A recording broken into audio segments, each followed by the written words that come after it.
बसंत पीताम्बर धारण करे हुए जयपुर के महाराजाधिराज भगवान श्री राधा गोविंद देव जी के दर्शन आप कर रहे हैं। बड़ी मनमोहक और सुंदर छवि भगवान श्री राधा गोविंद देव जी की है, जिसमें आज भगवान को पीले वस्त्रों की पोशाक धारण करवाई गई है। मोर मुकुट बंसी वाले के साथ में राधे रानी भी बहुत खूबसूरत सजी हुई है। आप देख सकते हैं ये मतलब प्राचीन गहनों का श्रृंगार है और पुराने गहनों का श्रृंगार जो हमेशा गोविंद देव जी के मंदिर में होता आया है, ये वो श्रृंगार है।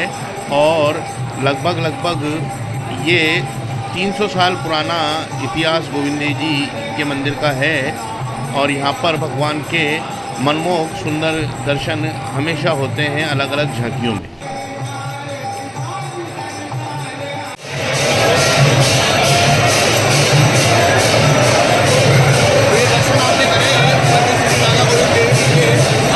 गोविंद देव जी के दर्शन के बाद में अब मैं आपको लेकर आ गया हूँ मंदिर श्री राधा दामोदर जी के मंदिर में, जो कि चौड़ा रास्ता में स्थित है। और अभी यहाँ पर भगवान के अभिषेक की तैयारी चल रही है और ये देश का एकमात्र मंदिर है जहाँ पर भगवान का दिन में जन्मोत्सव मनाया जाता है।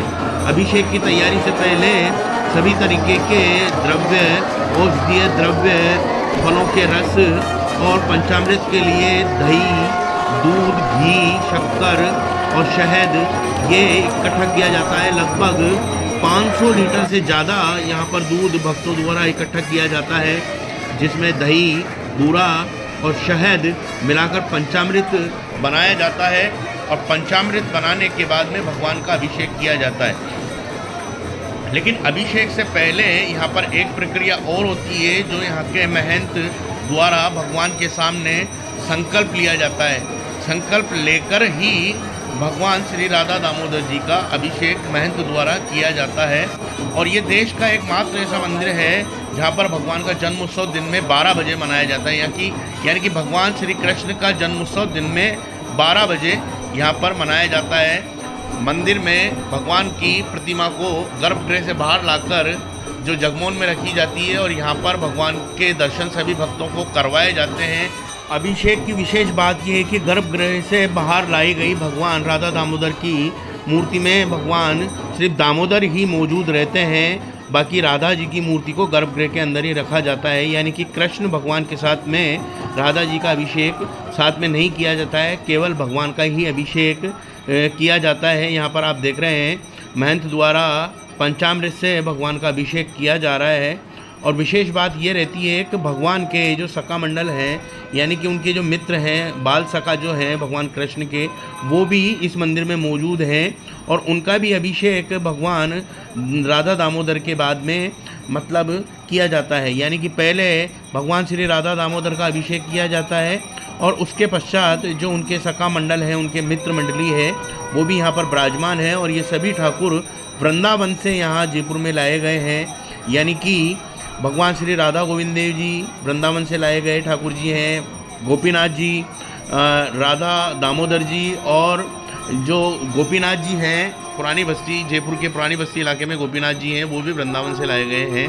और ये सभी मूर्तियां लगभग जो मुग़लों के टाइम पे उनसे बचाकर जयपुर के राजाओं ने, जो जयपुर के महाराजा थे उस टाइम के, आमेर के जब शासन था तो वो आमेर के टाइम पे ये मूर्तियाँ लाई गई थी, जो बाद में जयपुर को बसाने के टाइम पे जयपुर में यहाँ विराजमान की गई और इसको कनक वृंदावन नाम दिया। यानी कि जयपुर का एक छोटा नाम है कनक वृंदावन। और कनक वृंदावन इसीलिए कहा जाता है कि यहाँ पर लगभग वृंदावन के सभी ठाकुर विराजमान हैं, जिनमें विशेष रूप से भगवान श्री राधा गोविंद देव जी, राधा दामोदर जी और राधा गोपीनाथ जी, ये सारे ठाकुर जयपुर में विराजमान हैं। जो जयपुर के राजाओं ने मुग़लों से बचाकर इन मूर्तियों को, इन ठाकुरों को यहाँ जयपुर में विराजमान किया, जो हमेशा जयपुर की रक्षा करते हैं, भक्तों को दर्शन देते हैं। बड़ी मनमोहक सुंदर छवि लिए ये सभी ठाकुर यहाँ जयपुर में विराजमान हैं। वैसे छोटी काशी भी जयपुर को कहा जाता है और कनक वृंदावन भी जयपुर को कहा जाता है। यहाँ पर भगवान राधा दामोदर के मंदिर में आज जन्माष्टमी महोत्सव मनाया जा रहा है, जिसमें भगवान का विशेष जो अभिषेक किया जाता है। और ये अभिषेक भारत में एकमात्र ऐसा मंदिर है जिसमें दिन में 12 बजे भगवान का जन्मोत्सव मनाया जाता है।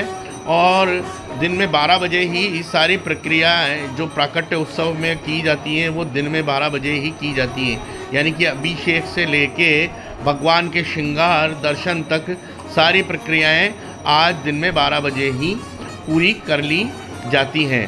और उसके बाद में यहाँ से जो भगवान श्री गोविंद देव जी हैं उनके लिए जो यहाँ से एक तरीके से उपहार भी भेंट किए जाते हैं। यानी कि एक तरीके से गोविंद देव जी के ससुराल पक्ष का भी राधा दामोदर जी के मंदिर को माना जाता है और यहाँ से भेंट उपहार और अन्य सामग्री भगवान श्री गोविंद देव जी के मंदिर में भिजाई जाती है। और ये बड़े ही प्राचीन और दुर्लभ दर्शन आप कर रहे हैं जो कि भगवान श्री राधा दामोदर के मंदिर में मौजूद हैं। सभी ठाकुर यहाँ विराजमान हैं और ये दर्शन करने के लिए देश और विदेश से भी लोग यहाँ पर दर्शन करने के लिए आते हैं। आरती होती है, बड़े शंख ध्वनि और घंटे घड़ियालों से भगवान की आरती होती है। उसके बाद में महिलाओं द्वारा यहाँ पर भगवान के मंगल बधाई गान गाए जाते हैं। यानी कि भगवान के जन्म उत्सव पर गाए जाने वाली बधाइयाँ यहाँ पर महिलाओं द्वारा गाई जाती है। और फिर भक्तों को भगवान का पंचामृत जो है ना प्रसाद वो वितरण किया जाता है।